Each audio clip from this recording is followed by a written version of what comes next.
আসসালামু আলাইকুম সবাইকে। টুকরো কাপড় দিয়ে ৬-৭ বছরের বাচ্চাদের জন্য এই ড্রেসটি কিভাবে তৈরি করলাম সেটি আপনাদের সাথে শেয়ার করব। এখানে ২ পাট কাপড় নিয়ে নিয়েছি। আর কাপড়ের লম্বাটি নিয়ে নিয়েছি আমি ১২ ইঞ্চি এবং চড়ার দিকে আমি নিয়ে নিয়েছি ১৬ ইঞ্চি।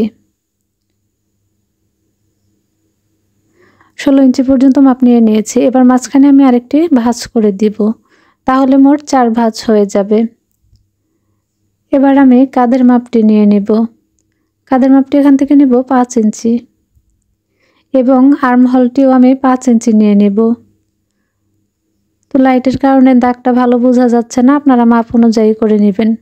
গলার অংশের চওড়া নিয়েছি ২ ইঞ্চি এবং নিচের দিকে ডাউন দিয়ে নিয়েছি ৩ ইঞ্চি। এবার এখানে আমি রাউন্ড শেপ এঁকে নেব এবং হাতার এপাশেও রাউন্ড শেপ এঁকে নিয়েছি। তো বডি এখানে ৮ ইঞ্চি ৪ ভাঁজে, আর এখানে আমি ১ ইঞ্চি কম নেব ৭ ইঞ্চি। এবার আমি এখানে যোগ করে দিচ্ছি। এবার দাগ অনুযায়ী আমি কাপড়টি কাটিং করে নিব। তো খুব সাবধানে দাগ অনুযায়ী কাপড়টি কাটিং করে নিতে হবে। তো কোমরের দিকে মাপটা কিন্তু ১ ইঞ্চি কম থাকবে। তো দেখুন এরকম হয়েছে। একটি পার্ট আমি এখন সরিয়ে নিব। সরিয়ে নেওয়ার পর এই সোজা আমি পিছন পার্টে ২ ইঞ্চি পরিমাণ কাটিং করে নেব। তো এই ২ ইঞ্চি আমি কাটিং করে নিচ্ছি এখানে বোতাম বসানোর জন্য, যাতে বাচ্চাদের মাথা ঢুকাতে সুবিধা হয়। তো আমি এখানে একটি পট্টি কেটে নিয়েছি, এভাবে সেলাই করে দিয়েছি। এবার সাইড দিয়ে ছোট ছোট করে কেটে দিচ্ছি।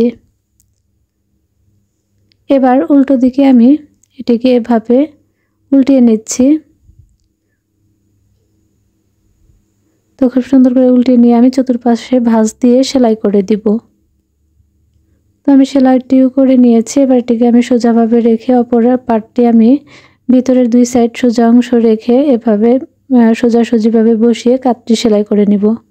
তো আমি কাঁধ সেলাই করে নিয়েছি। এবার গলার অংশে আমি পাইপিং বসিয়ে নিব। এর জন্য আমি সবুজ কালার কাপড় নিয়ে নিয়েছি আর আড়াআড়িভাবে কেটে জয়েন করে নিয়েছি। এবার এখানে ভাঁজ দিয়ে ঘুরিয়ে ঘুরিয়ে আমি সেলাই করে নিব। এভাবে চতুর্পাশে সেলাই করে দেব।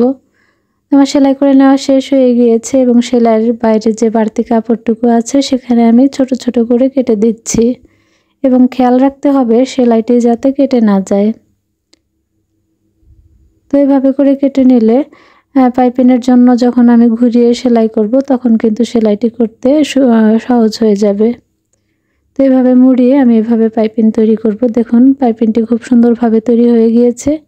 এখানে আমি বোতামের জন্য একটি ঘরও তৈরি করে নিয়েছি।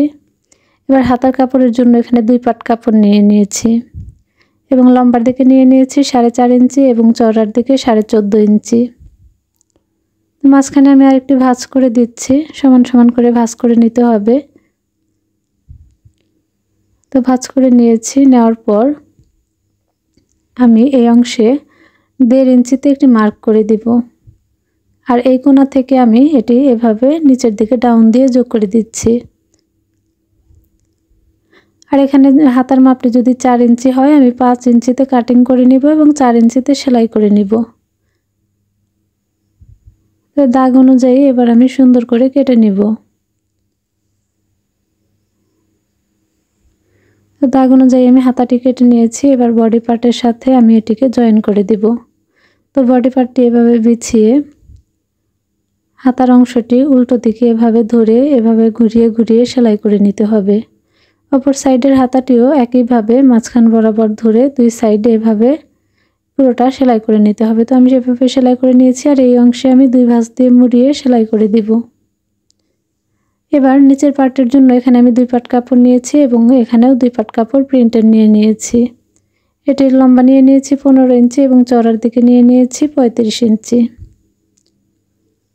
আর নিচের পার্টের কাপড়টিও আমি নিয়ে নিয়েছি ৭.৫ ইঞ্চি এবং চওড়ার দিকে নিয়ে নিয়েছি ৩৫ ইঞ্চি, মানে উপরের পার্টের সমান কাপড়ই আমি নিয়ে নিয়েছি। এবার একটি পার্ট আমি সরিয়ে নিচ্ছি। সরিয়ে নেওয়ার পর আমি এই কাপড়টিকে উল্টিয়ে ধরে এখান থেকে এভাবে সোজা বরাবর সেলাই করে দিব। দুটি পার্টই কিন্তু আমি একইভাবে সেলাই করে নিব। তো দেখুন আমার সেলাই করে নেওয়া হয়ে গিয়েছে।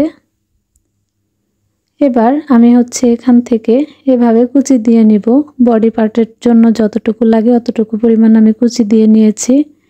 তো দুটি পার্টে আমি একইভাবে কুচি দিয়েছি, আর এটি বডি পার্টের সাথে কিন্তু খুব সুন্দরভাবে মিলে যাবে। তো এবার আমি বডি পার্টটির সাথে এটিকে জয়েন করে নিব। তো বডি পার্টটি এভাবে রেখে তারপর আমি কাপড়টিকে উল্টো দিকে এভাবে ধরে, দেখুন এখানে কিন্তু সমান সমান হয়ে গিয়েছে, এভাবে সেলাই করে দিব। অপর পাশেও আমি একইভাবে সেলাই করে নিব উল্টো দিকে। তো আমার সেলাই করে নেওয়া হয়ে গিয়েছে। এবার আমি কাপড়টিকে উল্টিয়ে দিচ্ছি। তো সোজাসুজি করে খুব সুন্দর করে উল্টিয়ে নিতে হবে। তো ভালো ফিটিংয়ের জন্য আপনারা চাইলে কিন্তু সাইডে বেলও লাগিয়ে নিতে পারেন। আমি এই বরাবর দুই পাশে সেলাই করে দিব। এই পাশেও 1/2 ইঞ্চি কাপড় রেখে সেলাই করে দেব এবং নিচের দিকে 2 ভাঁজ দিয়ে মুড়িয়ে রাউন্ড করে সেলাই করে নিব। তো দেখুন সেলাই করার পর ড্রেসটি কত সুন্দর হয়ে গিয়েছে। আমি একটি বেল্ট লাগিয়ে দিয়েছি এবং পরবর্তীতে কিন্তু আমি খুব সুন্দর করে একটি বো তৈরি করে লাগিয়ে দিয়েছি। তো চাইলে কিন্তু টুকরো কাপড় দিয়ে আপনারাও এভাবে তৈরি করতে পারেন। সবাই ভালো থাকবেন, সুস্থ থাকবেন। আল্লাহ হাফেজ সবাইকে।